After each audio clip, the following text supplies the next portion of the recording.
अभी आलतू फालतू बातों में समय निकाल देते हो, लेकिन किसी ने बहुत सुंदर पंक्तियां लिखी हैं कि धर्म की बात मेरे मुख से ना निकली, धर्म की बात मेरे मुख से ना निकली, फिर ऐसे तड़पूं कि जैसे जल बिन मछली, ऐसे तड़पूं कि जैसे जल बिन मछली। वास्तव में जब धर्म करना होता है तब धर्म नहीं कर पाते, और जब धर्म करने का वास्तविक समय निकल जाता है तब प्रभु की याद आती है। बातें तो बहुत बड़ी बड़ी बोलते हो, भजन गाते हो, सुख में प्रभु जी तेरी याद ना आई, दुख में प्रभु जी तुमसे प्रीति लगाई, और फिर क्या कहते हो उनसे, सारा दोष है मेरा मैं करता हूँ स्वीकार। क्या आपने वास्तव में आज तक अपने दोषों को स्वीकार किया है? भगवान के सामने झूठ झूठ बोलकर चले जाते हो। हम तो कहते हैं कि आप, मेरे को लगता है कि बाजार में इतने झूठ नहीं बोलते जितने बड़े बड़े झूठ आप मंदिर में बोलकर जाते हो। इतने, और किसके सामने?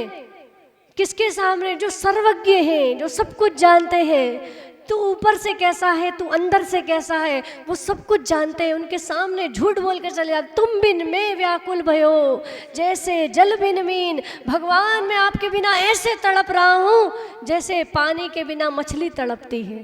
क्या वास्तविकता ऐसी ही है कि नहीं है? बताओ, नहीं है ना?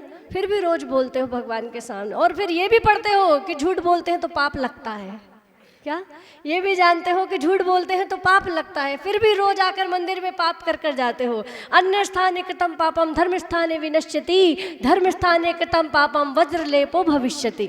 अन्य स्थान पर बैठकर पाप करोगे तो मंदिर में बैठकर धो लोगे, लेकिन मंदिर में बैठकर जो पाप करोगे उसको धोने के लिए कहाँ जाओगे? कोई स्थान नहीं है उसको धोने के लिए। लेकिन अब सोचो कि माता जी अब क्या करें, किताब में लिखा है तो पढ़ना तो पढ़ता ही है ना। देखो हमने बोला तो सब बोल रहे हैं पढ़ता है, ये पढ़ना पड़ता है, इसीलिए तो 84 लाख योनियों में सड़ना पड़ता है। जिस दिन ये पढ़ता वाली चीज निकल जाएगी कि भगवान, क्योंकि क्या सम्यक दृष्टि और मिथ्या दृष्टि में क्या अंतर है? मिथ्या दृष्टि वो है जिसे मंदिर आना पड़ता है। क्या मिथ्या दृष्टि वो है जिसे मंदिर आना पड़ता है, और सम्यक दृष्टि वो है जिसे मंदिर से जाना पड़ता है? भगवान मैं जाना नहीं चाहता आपके दरबार से, लेकिन मुझे जाना पड़ रहा है, क्या करूं? संसार में हूं तो काम भी करना पड़ता है, व्यापार भी करना पड़ता है, झूठ भी बोलना पड़ता है, सब कुछ करना पड़ता है, लेकिन मैं कर नहीं रहा।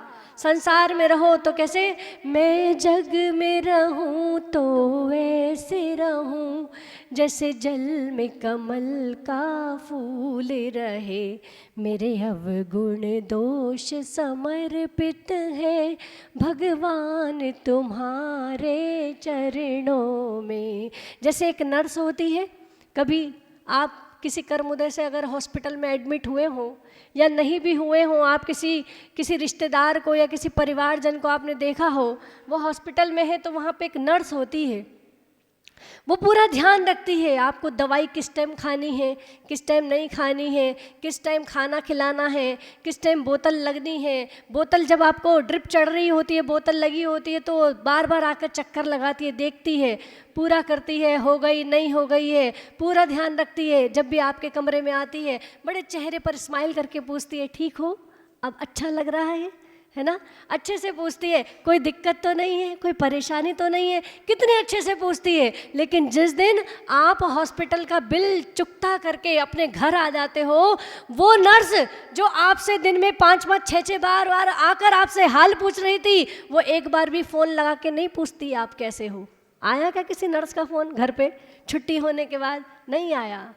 जो आपसे इतनी बार पूछ रही थी, लेकिन घर जाने के बाद, हॉस्पिटल के दरवाजे से बाहर निकलने के बाद वो भूल गई कि आप कौन थे, उसने आपका फ़ोन लगा के नहीं पूछा। ऐसे ही घर में रहो, परिवार में रहो, सबके बीच में रहो, लेकिन कैसे रहो? ड्यूटी की तरह। ये सब क्या है? मैं अपनी ड्यूटी निभा रहा हूँ, मुझे सब कुछ करना है, मुझे घर का काम भी करना है, व्यापार भी करना है, सब करना है, लेकिन ये एक रंगमंच है जिस पर हम सब नाटक कर रहे हैं। क्या ये दुनिया एक रंगमंच है जिस पर हम नाटक कर रहे हैं, और नाटक अपने आप में कहता है क्या? ना अटक ना अटक ना अटक। ये नाटक करना है, विविध रोल निभाने हैं, लेकिन इसमें अटकना नहीं है, इसमें अटकना नहीं है। जैसे हमें अगर नदी पार करनी हो तो हमें नाव में बैठना पड़ता है, लेकिन एक छोर से दूसरे छोर पर पहुंच जाने के बाद आप नहीं कहते हो कि मैं नाव से नहीं उतरूंगा। जब तक नाव से नहीं उतरोगे तब तक उस छोर का आनंद नहीं ले पाओगे। घर परिवार संसार हो सकता है ये बहुत अच्छा हो, यहाँ बहुत अच्छा लग रहा हो, लेकिन जब तक इसको नहीं छोड़ोगे तब तक उस छोर पर नहीं पहुँच पाओगे जिस छोर पर पहुँचने के लिए पर्याय मिली थी। एक गधे का जन्म होता है, एक गधे का जन्म होता है तो गधा जीवन भर जन्म से लेकर मरण तक गधा ही रहता है। वो कुछ और बन सकता है क्या? उसके पास कोई संभावनाएं नहीं है, गधा ही रहेगा। चूहे का जन्म चूहा में रूप में हुआ है तो चूहा ही रहेगा, शेर ही रहेगा। लेकिन एक मनुष्य ऐसा है जो मनुष्य पर्याय में रहता हुआ गधा भी हो सकता है, शेर भी हो सकता है और इंसान भी हो सकता है। क्या? उसके लिए सारे रास्ते खुले हैं। गधा तो गधा ही रहेगा, गधा ही जन्मेगा, गधा ही मरेगा, लेकिन इंसान पर डिपेंड करता है कि वो इंसान रूप में जन्मा था तो गधे रूप में मरेगा, शेर रूप में मरेगा, या इंसान रूप में मरेगा, या फिर उससे भी ऊपर बढ़ेगा तो भगवान रूप में मरेगा। ये डिपेंड करता है। माता जी कहती है कोई खा के मरा, कोई खिला के मरा, लेकिन जीवन धन्य उसी का है जो प्रभु के गुण गा के मरा, प्रभु को पा के मरा। तुम मंदिर में आ रहे हो, आपने देखा होगा एक छोटा बच्चा होता है ना, उस छोटे बच्चे को जब पढ़ाया जाता है तो ABCD जब पढ़ाई जाती है तो वो एक ABCD A से लेकर Z तक एक पेज पर आ सकती थी, एक ही पेज पर पूरी ABCD आ सकती थी। लेकिन फिर भी जो प्रथम बार बच्चा स्कूल जाता है, प्रथम बार उसे परिचय कराया जाता है तो एक पेपर पर एक पूरे पेज पर सिर्फ A लिखा होता है और उस छोटा सा एक कोने में लिखा होता है और उस पूरे बड़े से पेज पर एक बड़ा सा एप्पल बना होता है, सेब बना होता है। देखा ना आपने, बच्चों को पढ़ाते होंगे। क्यों? उसको परिचय तो ए का कराना था, उसे पढ़ाना तो ए था, लेकिन सेब बड़ा बनाया और ए छोटा सा लिखा। क्यों? क्योंकि वो सेब को जानता है, ए को नहीं जानता है। उसके पापा ने उसको सेब लाकर दिया था, उसकी मम्मी ने उसे बड़े प्यार से वो सेब खिलाया था, वो उस सेब को जानता है, लेकिन सेब का परिचय नहीं कराना था, ए का परिचय कराना था। लेकिन उसे दिखाया क्या गया?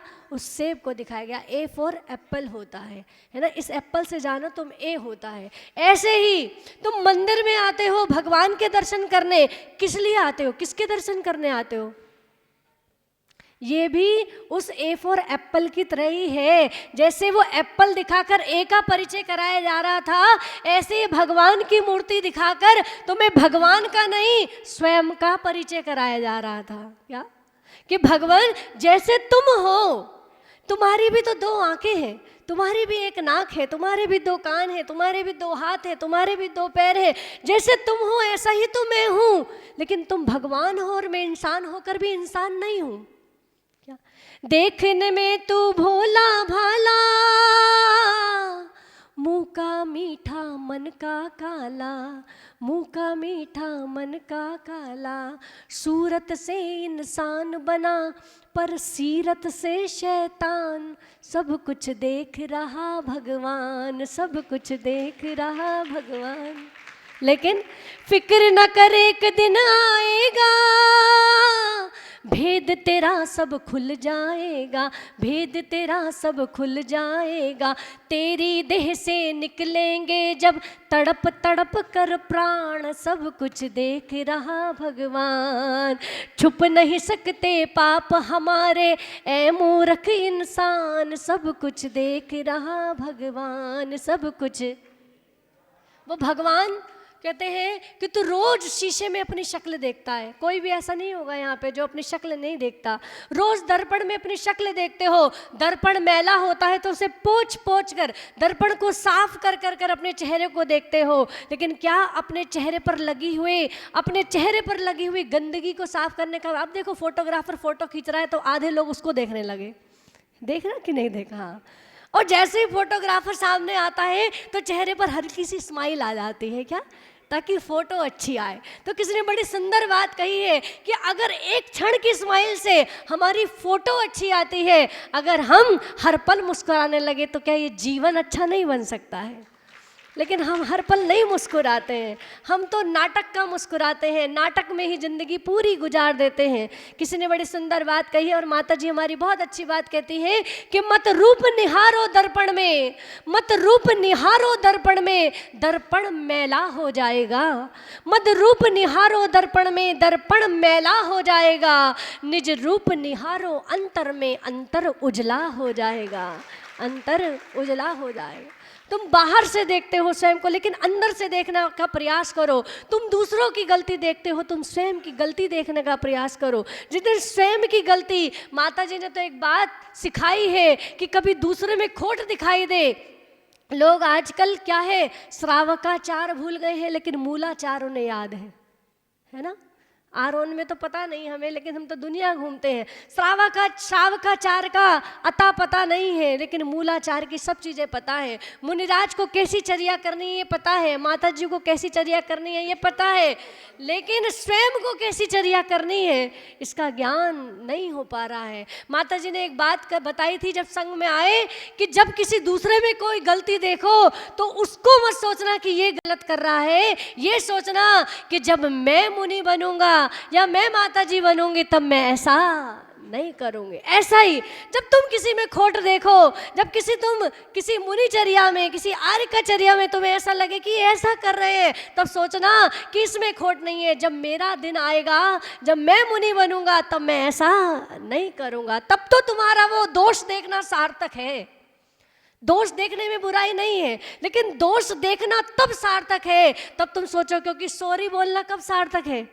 माता जी कहती हैं कि सॉरी बोल देते हो, गलती करते हो, फिर कहते हो सॉरी। माता जी कहती तुझे पहले ऐसे क्यों नहीं हो रही, है ना। सॉरी बोलने का मतलब क्या है, सॉरी का अर्थ क्या है। सॉरी तब बोला जाता है कि मैं दोबारा ये गलती कभी नहीं करूँगा। दूसरों की गलती देखना तब सार्थक है जब मन में ये भाव आ जाए कि मेरे द्वारा ऐसा कृत्य कभी नहीं होगा। एक बच्चा एक क्लास में 5 बार फेल हो जाए तो वो बच्चा नालायक है कि लायक है? तेज की बोलो ना, कैसा है? और तुम सब क्या हो, लायक हो कि नालायक? हाँ तेज की बोलो। हाँ मैंने नहीं बोला, तुम नहीं बोला। बोले माता जी को 3 दिन प्रवचन करने, पहले दिन में ही नालायक बोल दिया, आगे के 2 दिन तो जाने क्या होगा। है हम सब नालायक हैं। क्यों?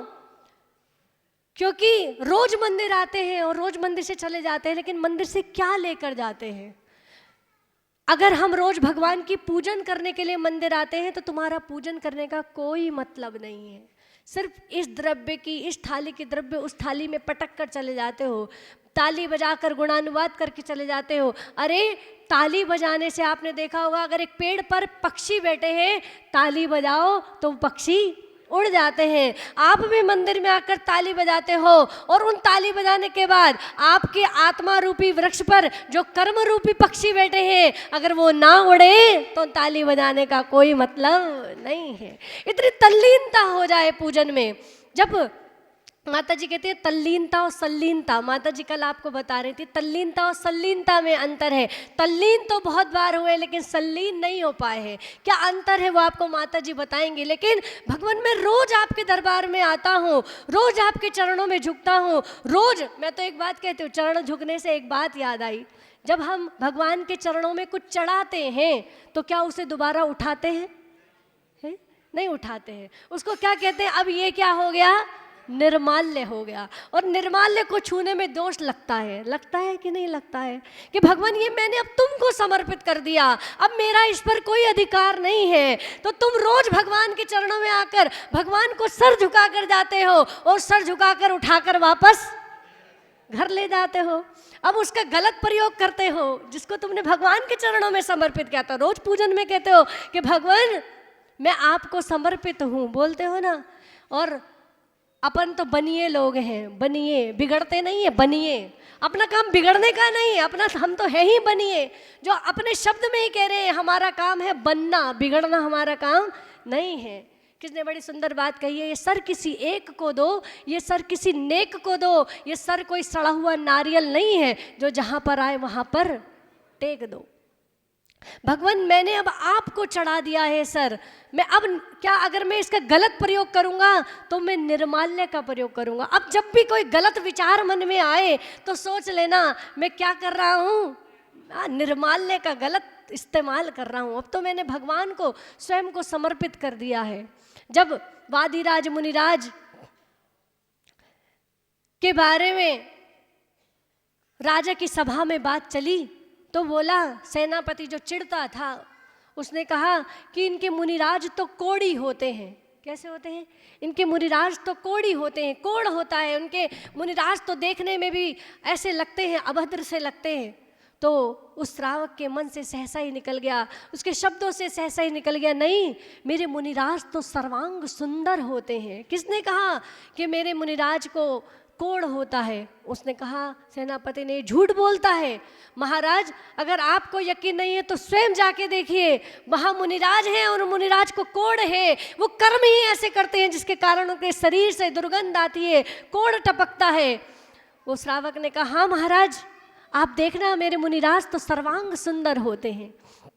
उसने कह तो दिया, लेकिन मन में एक बात चल रही है, क्या कि वास्तव में उधर नहीं देखो ना, इधर देखो ना। हाँ, सिर्फ 2 मिनट और बोलेंगे, यही तो बात है। इतनी कंसंट्रेशन है हमारी, इतनी जल्दी हमारी कंसंट्रेशन भंग हो जाती है। इसीलिए तो कहा है कि पंचम काल में एक क्षण के लिए, अंतर्मुहूर्त के लिए भी अगर तुम्हारा ध्यान केंद्रित हो जाए तो क्या हो जाए, तुम्हें केवल ज्ञान हो जाए। लेकिन होता नहीं है, भटक जाते हैं। अभी हम छत पर क्या कर कर आए थे, अभी गर्मी आएंगी ना, अभी हम छत पर मंगोड़ी और पापड़ सुखाकर आए थे और भगवान की पूजन कर रहे थे, बड़े भावों से, बड़े भाव लग रहे थे, बड़ी तल्लीनता बन रही थी। तभी इतने में बादल गरज गए।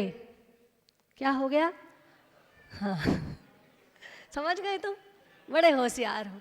हम छत पर गेहूं सुखाकर आए थे, पूजन कर रहे थे और बादल गरज गए। अब सारा कंसंट्रेशन भंग। अब तो क्या है, जल्दी से पूजन करनी है, और पूजन भी छोड़ो, अगर तेज गड़गड़ा गए और बारिश की बूंदें गिर गई फिर तो अर्घ चढ़ाएंगे और जयमाला तो पढ़ेंगे, मेरी बस अर्घ्यम निर्वपामिति स्वाहा, भगवान विसर्जन किया और सीधा गेहूं पे ध्यान। इतनी कंसंट्रेशन है हमारी। और फिर कहते हो कि भगवान तो पत्थर के हैं।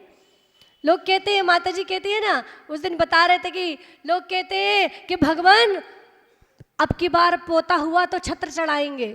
क्या? अब की बार पोता हुआ तो छत्र चढ़ाएंगे? माता जी कहती हैं, क्यों, पोती हो गई तो उतार के ले जाओगे? तुम्हारी सोच।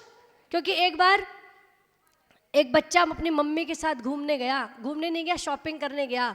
शॉपिंग मॉल में गया, वहाँ पर उसकी मम्मी ने बहुत सारी चीज़ें ली शॉपिंग मॉल में से, और जब कैश काउंटर पे पहुँची और कैश उसने पे किया तो वो जो कैश काउंटर पे व्यक्ति खड़ा था उसने उस बच्चे से कहा, वहाँ पे एक टॉफ़ी का डब्बा रखा था, उसने टॉफ़ी का डब्बा खोला और बच्चे से कहा, लो बेटा एक टॉफ़ी ले लो। तो उस बच्चे ने हाथ नहीं बढ़ाया। तो उसने फिर से कहा, बेटा ले लो। उसने फिर भी हाथ नहीं उठाया। उसने कहा, बहन जी आपका बच्चा बहुत आज्ञाकारी है, आप जब तक नहीं कहोगी तब तक नहीं लेगा। उसने कहा, आप कह दो तो ले लेगा। उसने कहा, उसकी मम्मी ने कहा, बेटा ले लो टॉफ़ी, अंकल दे रहे हैं। तो उसने फिर भी हाथ नहीं उठाया। आरोन का होगा पक्का। हाँ, उसने फिर भी हाथ नहीं उठाया। उसकी मम्मी ने आंख दिखा के कहा, धीरे से साइड में नज़र करके बोला, ले लेना, दे रहे फ्री में तो ले ले, क्यों नहीं लेता है। उसने फिर भी नहीं उठाया, बड़ा पक्का था। तो वो जो अंकल थे उन्होंने देख लिया कि ये डांट रही है, तो उन्होंने कहा, नहीं बहन जी डांटो मत, मैं दे देता हूँ। उसने निकाला, टॉफ़ी के डब्बे में से टॉफ़ियाँ निकाली, उस बच्चे की जेब में डाल दी। कोई बात नहीं, बाहर निकले, वो बाहर निकली अपने बच्चे के साथ। उसने अपने बच्चे को बोला, बहुत बेकार है, रोज़ कहता है पैसे दे दो, टॉफ़ी लेनी है, अब वो फ्री में दे रहे हैं तो टॉफ़ी नहीं ले रहा था, क्यों नहीं ले रहा था? उसने कहा, मम्मी मैं भी आपका ही हूँ। तो बोला अगर मैं खुद से टॉफ़ी उठाता तो एक उठाता। क्या? खुद से टॉफ़ी उठाता तो एक उठाता, शर्म के मारे एक ही तो उठा पाता। अब अंकल ने टॉफ़ी दी है तो दोनों जेबें भर के दी हैं, दोनों जेबें भर के दी हैं। क्या सीखा हमने इससे? क्या सीखा? चुटकुला जिसके अंदर छिपी होती है चोट देने की कला, वही तो है चुटकुला। भगवान के मंदिर में आते हो और भगवान के मंदिर में आकर भगवान से मांगते हो, भगवान मुझे ये दे दो, भगवान मुझे वो दे दो, भगवान मेरे बेटे की नौकरी लग जाए, भगवान मेरी बेटी की शादी अच्छी जगह हो जाए, भगवान मेरा व्यापार चल जाए, भगवान ऐसा हो जाए, भगवान वैसा हो जाए। अरे एक बार भगवान पर तो छोड़ के देखो कि वो तुम्हारी भक्ति से तुम्हें क्या देता है। जहाँ तुम सोच नहीं सकते उससे ज़्यादा तुम्हें मिलने वाला है। तुम्हारी का भक्ति का फल, तुम्हारे भावों का फल वो तो बहुत ज़्यादा देने वाले हैं। तो क्यों निकृष्ट बुद्धि करके थोड़ा सा मांग के थोड़ा सा लेकर चला जाता है और उसी में संतुष्ट हो जाता है। नहीं, भगवान, माता जी हमारी कहती है कि अपन पढ़ते ना, सदा संतोष कर प्राणी अगर सुख से रहा चाहे। माता जी कहती है सब चीज़ों में संतोष कर लेना, लेकिन भगवान की भक्ति में कभी संतोष मत करना। जितनी करो, सोचो मैं भगवान कितनी भी कर लूँगा फिर भी मुझे संतोष नहीं है, मैं तो इससे ज़्यादा कर सकता था लेकिन फिर भी मैं उतनी नहीं कर पाया जितनी मैं कर सकता था। आप और ज़्यादा करो, क्योंकि समय की सीमा है, समय की मर्यादा है। अभी हमें भी और आपको भी पूज्य माता जी को सुनना है। अगर आए तो 2 दिन और समय मिला तो मैं अपनी अल्प बुद्धि में पूज्य गुरु माँ के चरणों में रहकर जितना कुछ सीख पाई हूँ थोड़ा बहुत आप सबके बीच में रखने का और प्रयास करूँगी। बस इतना ही कहना चाहती हूँ, भगवान के चरणों में आओ तो भिखारी बनकर मत आना। भगवान के चरणों में, क्योंकि कहते हैं एक भिखारी वो होता है जो मंदिर के बाहर मांगता है, एक भिखारी वो होता है जो मंदिर के अंदर मांगता है। जो बाहर मांगता है वो थोड़े में तृप्त हो जाता है ना। उसको 1 रुपया 2 रुपया थोड़ा बहुत कुछ दे दो। जो बाहर मांगता है वो थोड़े में तृप्त हो जाता है। जो अंदर मांगता है वो ऐसा भिखारी है, उसे जितना भी मिल जाए वो कभी भी तृप्त नहीं होता है। भगवान, मैं आपके दरबार में आऊँ भिखारी बनकर ना आऊँ, मैं पुजारी बनकर आऊँ। और पुजारी भी कैसा बनकर आऊँ, इनका दर्शन करते करते निज का दर्शन हो जाता है। भगवान, मैं आपका दर्शन करने नहीं आता, मैं तो आपको देखकर अपना दर्शन करने आता हूँ। मैं वो देखने आता हूँ जो मेरे अंदर बैठा है। क्योंकि किसी ने बड़ी सुंदर बात कही है, जो कुछ बाहर देख रहे हो वो तो एक सपना है, जो कुछ बाहर देख रहे हो वो तो एक सपना है, जो अपने अंदर बैठा बस वो ही एक अपना है। पापों की गठरी बहुत बड़ी है, कब तक ढोगे दिल की ज़मीं पर जब फसल यादों की बोगे, दिल की ज़मीं पर जब फसल यादों की बोगे। और जिसको जितना याद करोगे उतना ही रोगे, दिल की ज़मीं पर जब फसल यादों की बोगे। हे भगवान, घर के लिए, परिवार के लिए, संसार के लिए मेरे आंसू बहुत निकले हैं, लेकिन वो दिन आ जाए जब मैं आपकी भक्ति में रोऊं। रोते तो हो आप, महिलाएं हमारे पास आती हैं और हमसे कहती हैं माता जी आप तो संगे ले चलो। क्या कहती हैं? माता जी आप तो संगे ले चलो। हम कहते हैं आज नहीं, 3 दिन बाद आना तब ले चलेंगे। क्या? क्योंकि हमें पता है आज तो घर में लड़ाई हुई है इसलिए संग जाना है ना। जब 3 दिन बाद वो वैराग्य, वो लड़ाई का जो भूत है वो सर से उतर जाएगा तो वैराग्य का भूत भी उतर जाएगा। हे भगवान, मैं परिवार के लिए बहुत रोया हूँ, लेकिन मेरे आँखों में आंसू आए तो वो आंसू आए जो आपको पाने के लिए, स्वयं को पाने के लिए मेरी आँखों में आंसू आए। आपके ज़िंदगी में भी वो पल, वो क्षण आए जब आप भगवान को नहीं, भगवान से नहीं चाहो, सिर्फ भगवान को चाहो। इन्हीं भावों के साथ जब बोले परम पूज्य ने आरिका रत्न 105 श्री श्री सृष्टि भूषण माता जी की